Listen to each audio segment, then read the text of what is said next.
Hello, my amazing friends. Today I'm sharing the powerful money lessons from the timeless classic, The Richest Man in Babylon. Let's learn how the ancient Babylonians built wealth and how you can too. 1. The desire to be rich. The book starts with a simple truth. Everyone wants to be rich, but few know how. The story follows Arkad, the richest man in Babylon, and how he gained wealth through discipline, saving, and smart investing. Start by paying yourself first. Save at least 10% of everything you earn. Before you pay bills, buy clothes, or eat out. Save. Over time, this small amount becomes the seed of your future wealth. 3. Control your spending. Don't confuse wants with needs. Make a budget and live below your means.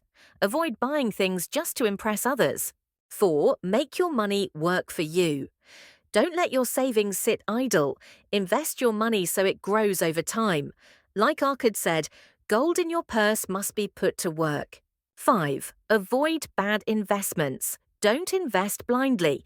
Take advice only from those who are skilled and experienced. Never risk your money on things you don't understand.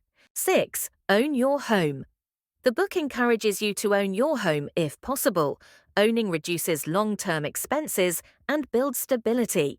7. Increase your skills. Improve your abilities so you can earn more, learn, grow, and work hard. Wealth follows those who are valuable.